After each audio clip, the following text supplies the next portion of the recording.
Welcome to Carbon's DIY Garage. Today's a big day for TDSR.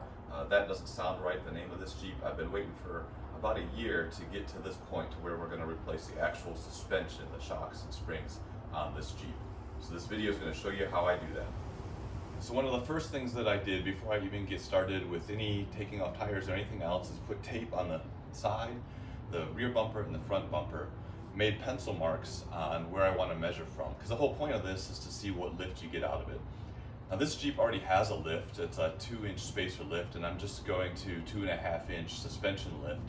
So I don't expect a whole lot of change in the vehicle profile, but I still want to see what that's going to result in. So before I do anything else, I measured from the floor up to the bottom of the body here in the middle, and then to pencil marks on the front and rear bumper. So 20 1/4 inch before we even get started, and then once we all get done, we'll see how much change there is in that height. So before we jump into things, I realized that for me at least, this has been a pretty daunting task that has been out there for about a year. I've actually replaced a lot of the suspension components, I think pretty much all of them, just to be able to get to the point where I am today, and that's because there's so many rusted bolts. I wanted to tackle everything else first. So there are plenty of videos in that suspension playlist that I'll put a link to here. But before I even get to taking these bolts off, there are a lot of backup options that I've come up with. These upper shock bolts could be a real struggle, so I don't know exactly what I'm going to get into, and we'll go through that in the video, but any backup options that I come up with that I don't actually end up using, I'll be sure to share that at the end of the video. Anyway, let's get these tires off, get it off the ground, and let's get started.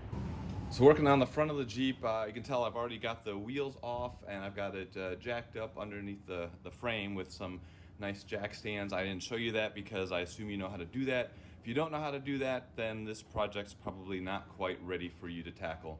But assuming you've got it all jacked up, I've got it pretty high off the ground so that when I lower the axle, it'll be able to droop fully, so I can hopefully get that coil spring out.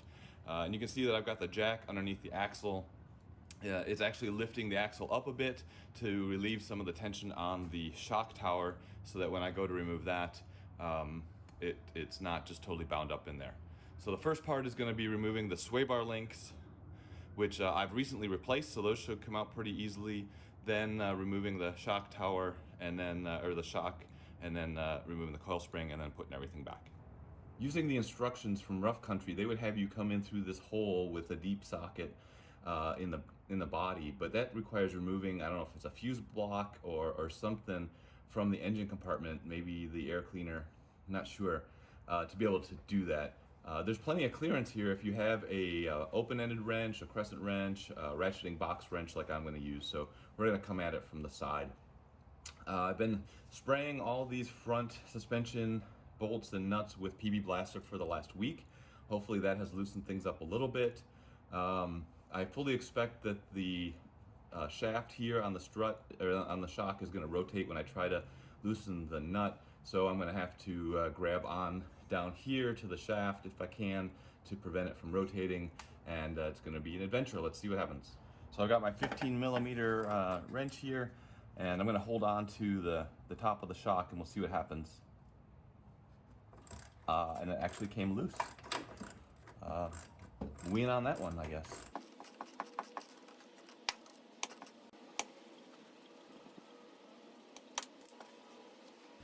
The nut off, we take off the retainer grommet here at the top and just get that out of the way. So now everything is off of the top of the shock perch. The next element of this is to remove the sway bar link, and this is a T55 Torx, the factory bolt, and I've replaced the nut on this side, so I'm not sure what the factory size is, but this uses an 18mm for the bolt that I replaced it with. It's quite possible that the factory one is the same size. With the sway bar link released, now we'll go ahead and lower the axle and let this drop as low as it possibly can.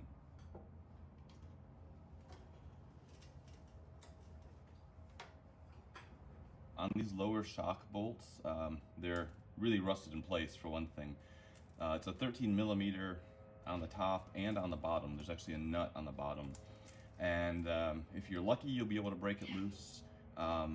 From what I've seen online, more than likely it's going to end up snapping, which is fine. I don't plan on reusing this junk. I've already bought new bolts. And I'll put information in the video description on what size all of these are. So more than likely they'll snap, and that'll be fine, and we'll get these bolts off. And there's really no easy way to get a socket on the top. And if you have a deep well socket, it'll work on the bottom, and if you don't, then makes it a little more challenging.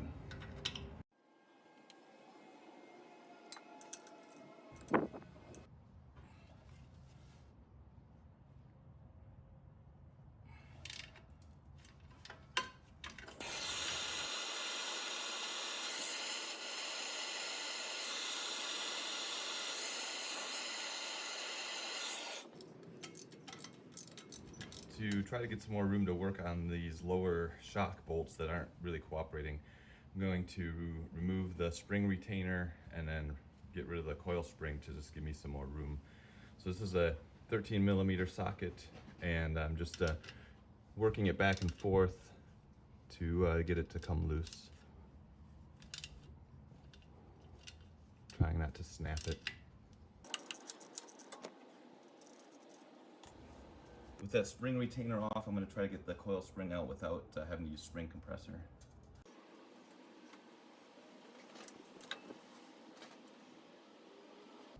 I don't think that's going to happen, so I'm going to have to compress it a little bit to get it out. Even though these are coil springs, you have to use strut spring compressors because there's no hole in the perch here for the coil spring compressor jack screw. So I've got these set up on opposite side. One of the nuts that you screw down on is over on this side, one's on this side, just because it's the best way for it to fit. Go slow, load it up evenly, only go as far as you have to in order to get the spring out. There's a lot of energy that's going to be put inside this thing. It can be really dangerous. I've got eye protection on. Don't know how much that'll really help if this comes flying apart, but eye protection and go slow.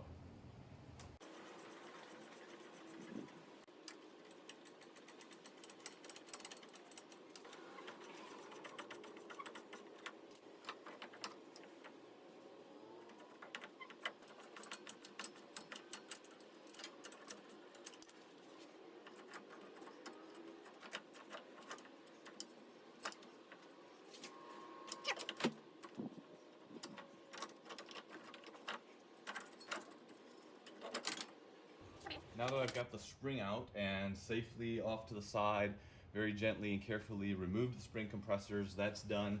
Next I want to take this spacer out, the polyurethane spacer, and this is just a screwdriver, wedge it in there and slide it off, it looks like.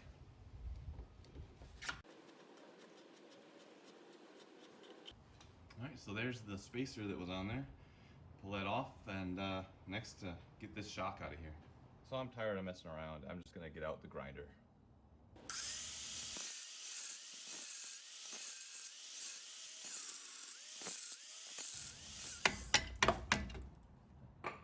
There we go.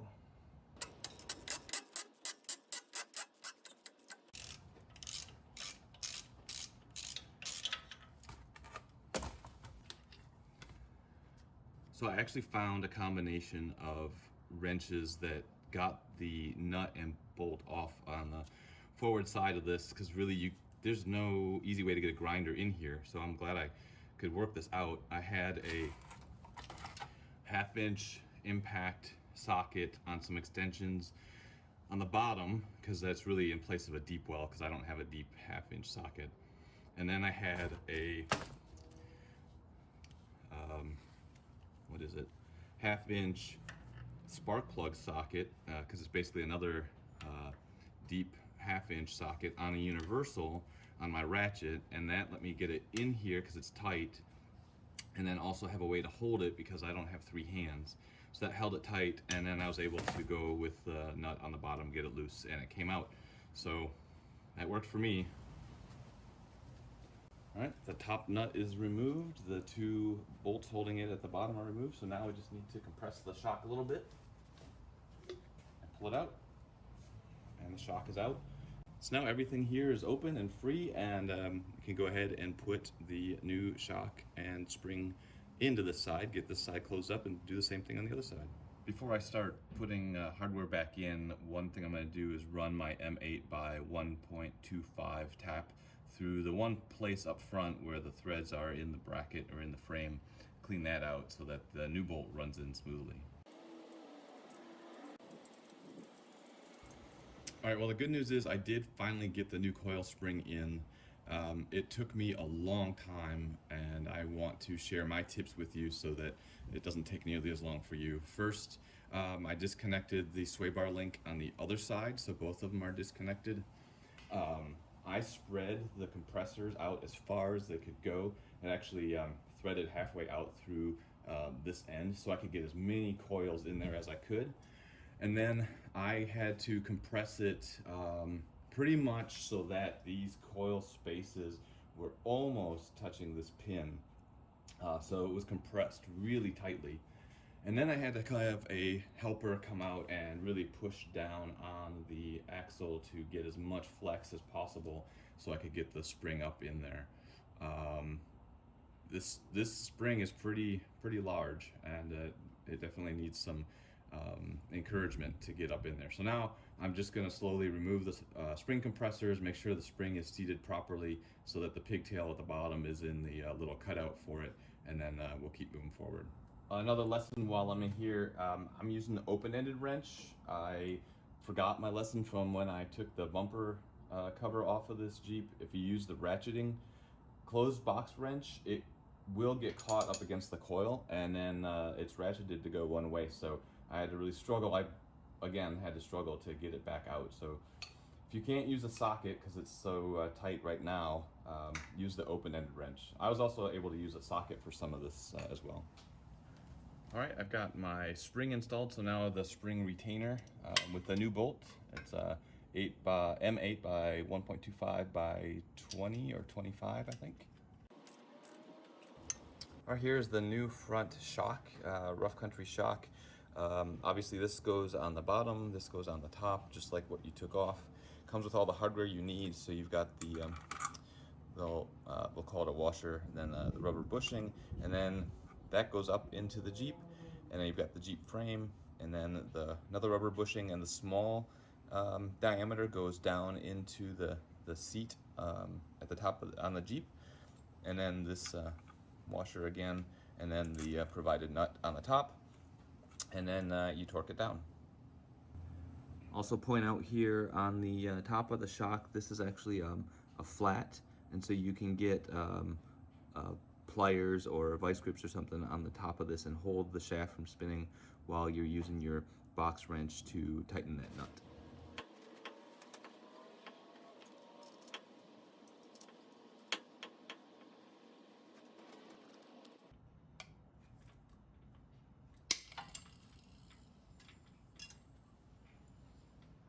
I know it's pretty hard to see, but the bottom of the shock, the torque there is 56 foot-pounds, and then the torque up here at the top is supposed to be 20 foot-pounds. But clearly there's no way to get a torque wrench up in there. So what I'm going to do is I'm going to tighten it until these bushings are compressed enough to where they're about even with these big washers. And so far I've just started, and the center shaft is not spinning, so I don't need to hold on to it, but I'll get the vice grips in there and hold it when I need to. All right, and there we go. For whatever lucky reason, this shaft never spun on me, so I didn't have to worry about it. And the bushing now is pretty much flush with these washers, and it's true on the top and the bottom. I can tell by feel. So I'm gonna call that good. Spring is installed, shock is installed. Just gonna put this side back together, and then we'll go tackle the other side. Well, I've actually decided I'm going to leave the sway bar link disconnected on this side until I get the other side done as well. I'm not going to really show you everything on the other side. It's pretty much going to be duplicate of this side, which is the passenger side. But if something comes up over there, I'll definitely film some of that.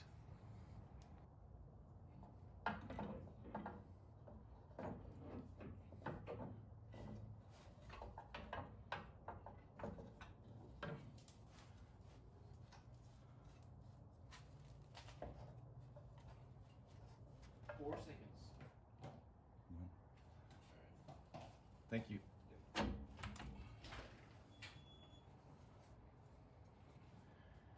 So the driver's side is definitely harder to get in because the control arm is right there, and you also got the drive shaft. So you really have to compress the spring a lot. And so just to show you, there's really no gap between that pin that is part of the spring compressor and the coils of the spring. And we just wanted to get it in. So it's not in position right now. As you can see, that pigtail is actually supposed to go back here. So what I'm probably gonna do is just release the tension on the spring compressors and then reposition the spring compressors, because this bolt is in the way of the bracket can't just spin the spring, but we'll get it repositioned and keep moving forward. All right, shocks and springs are in on the front on both sides. On this driver's side, the second side, I discovered it's way easier to push your sway bar link out of the way and bring the spring in from the front. I don't know if you can really do that on the other side because of all the drag link and everything that's connected over there, but at least on the driver's side, it's way easier to come in from that perspective. The only thing I've got left is I'm gonna reconnect my sway bar links, put the tires back on, drop it back down. All right, the front's done. Let's get started on the back. I did do some quick measurements after I put the wheels on the ground, and it looks like the front bumper is about 2 inches higher than it was before I changed those parts out. So it'll be interesting to see how this thing ends up when we're all done. All right, welcome to TDSR's rear end. Well, okay, that didn't really come out the way I meant, but this is the rear suspension for the 97 Jeep Wrangler. And the first thing we're gonna do is remove the bolt here for the sway bar links in the rear, so you can disconnect the rear sway bar. But the thing everybody talks about are the shock bolts and the uppers. And there they are on the driver's side, right next to the fuel tank, and pretty difficult to access. If you have extensions, it works fine, and if the bolts come out just fine, then it's not an issue. But if you snap a bolt, which is really common, you have very few options. One of them is to drop the fuel tank, but if you look at my fuel tank, the skid plate here is just a rusty nightmare.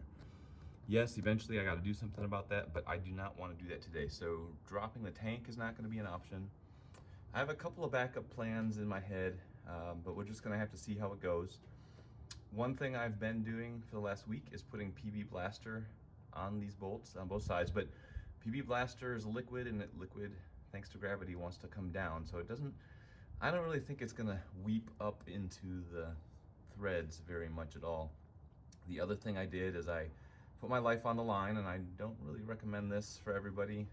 I did put some heat on it last weekend to see if I could break it free, and I'm probably going to do that again today before we get started. But this is the challenge area. Otherwise, it's a spring, and you can see that I've got this spacer here at the bottom, and hopefully that comes off pretty easily. I'm missing the bump stops, so I actually have some of those that I bought, and put those in, and then the shock mount just with one bolt here that if you can get it off, great. If not, you can just cut it off and I'm gonna replace it. So that's the lay of the land. These bolts look pretty much the same on the other side. Access is maybe a little bit easier, but still just as challenging. Gonna do the sway bar links first, and then gonna go after these bolts, because that's gonna set the pace for the rest of this activity. So I'm gonna do this on both sides, and it's off.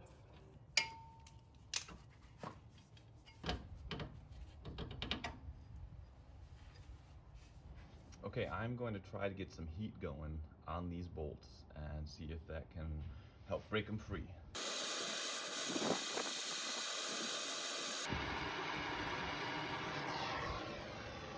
So why in the world go through all the trouble of putting heat right next to the fuel tank to try to get these bolts softened up? The reason is that the threads that you're trying to get them out of is basically a nut welded to the bottom of the frame up here, and there's really no easy way to get to it.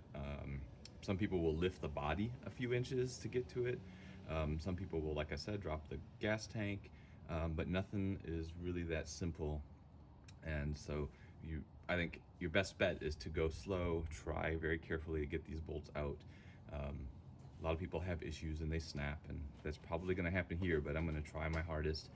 So now that I've heated them up, I'm gonna use the old back them out a little run them in a little, back a little, in a little. We'll see how that goes. I don't know if it shows, but this side, it's not even in all the way. So I don't know. Clearly they've replaced something on this. They've installed the suspension lift at some point. So I don't know if these are the original shocks or what the deal is, but enough stalling. Let's give it a shot.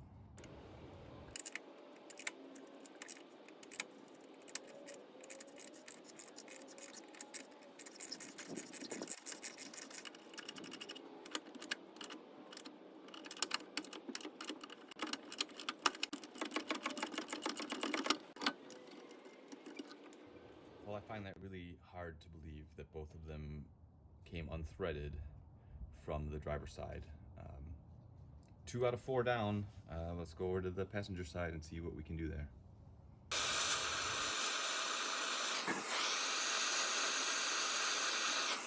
Well, if nothing else, we burned the bushings.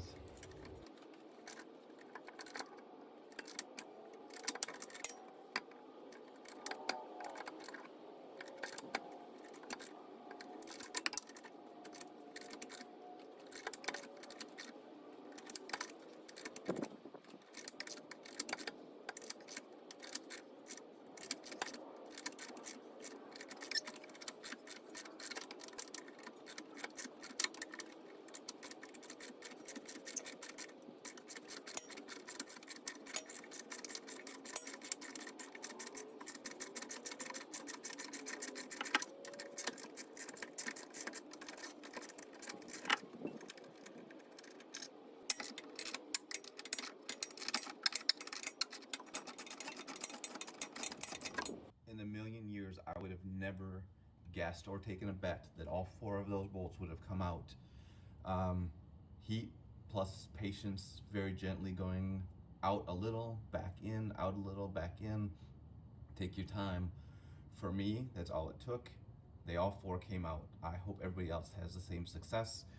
I did have some backup ideas. I will describe those at the end of the video, but for now, I'm gonna keep moving forward.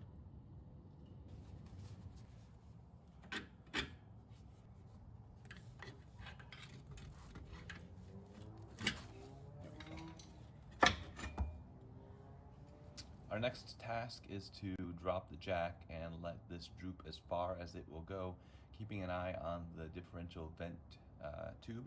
Make sure that doesn't get overextended. And yeah, you guys watch that. I'll go drop the Jeep. Not the Jeep. Go drop the axle.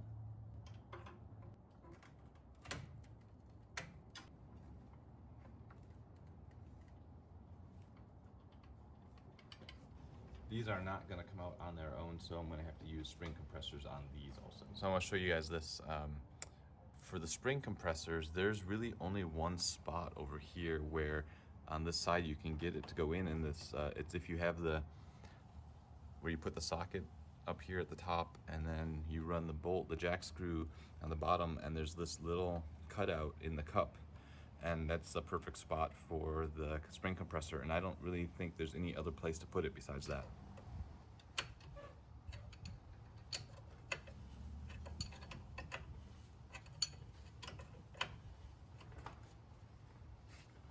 So sad to say, I missed getting the removal of the spring on video because basically I had to push this down with all my might, and I actually removed the jounce cup from here, which made it easier because then the spring, when it came out, I could just kind of pull it towards me and get it out. So technically I don't think it's required, but I think it helped me out, so that might be something you try doing. It's a 15mm socket, and I had been spraying it with that bolt from this pocket up on top. You can actually spray down into the threads with PB Blaster for the last week, so it came out reasonably well.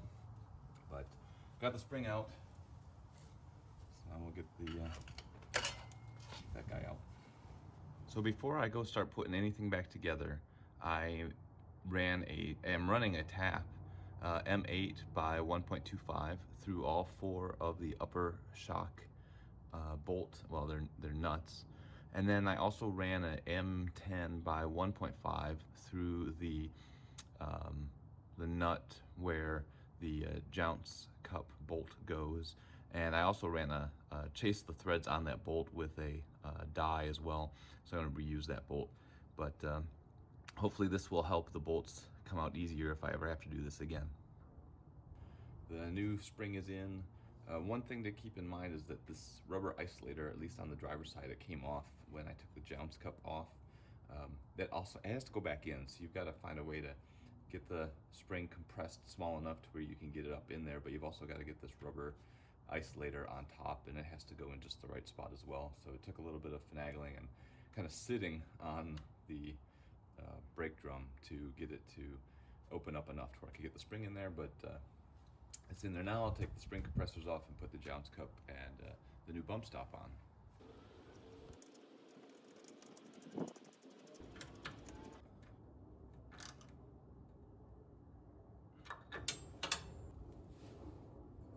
For the bump stop, it just really snaps into place, it slips into place.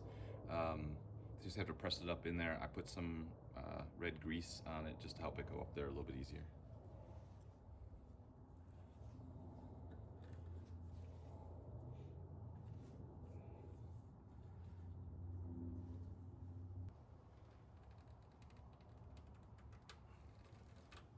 All right, we're doing the best we can with views, shooting through the brand new springs actually, and I put anti-seize on the brand new M8 bolts that we're going to install. So let's go ahead and get this shock mounted.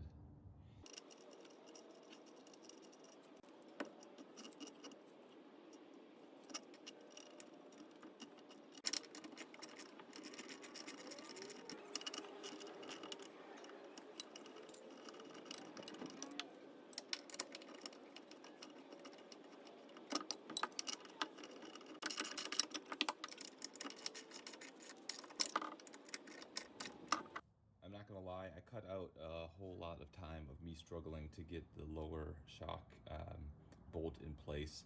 The bracket here gets squeezed pretty tight, and so you have to open it up, and using pliers and everything, it just took a whole lot of time to get it open enough to where I could get this all straightened up and put the bolt in. But now got the bolt in, gonna tighten it up, go up here and tighten and the upper bolts, because I didn't get those all the way tight. I just wanted to get it all set in place first, and then we'll be done and I'll do the other side.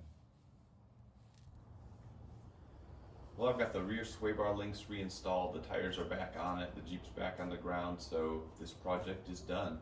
It was a long day, sun is certainly gone, but it took me about 12 hours to get this all done. 6 hours on the front, 6 hours on the back, and I would say that the passenger front and the driver rear was probably the hardest.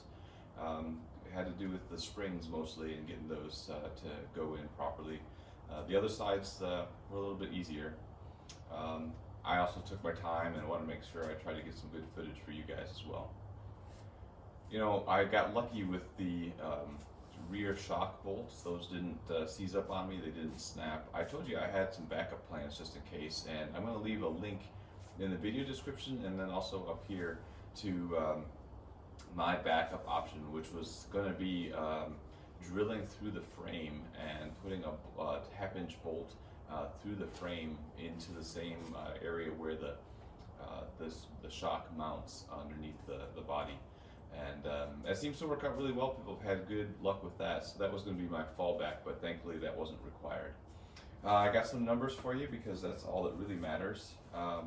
This Jeep started out with a 2-inch spacer lift, and yeah, we actually gained 1 5/8 inches in the front and 2 1/8 inches in the back on top of what that was at with that 2-inch spacer lift. So I don't know if that lift really was doing much at all after all the years. So pretty neat to see the Jeep a little bit taller, and it's actually the same height off the ground now, both the front and the rear. So I'm really happy with how this worked out. I'm going to leave lots of information in the video description for the parts that I used, bolts that I used, everything that I can think of that might help you out. If you have any questions, leave a comment. If you like the content, give me a thumbs up, subscribe to the channel, hit that notification bell, and hey, it was a long day. If you want to buy me a coffee, the link for buymeacoffee.com is in the description as well. Until the next video, You guys have a good one. Take care.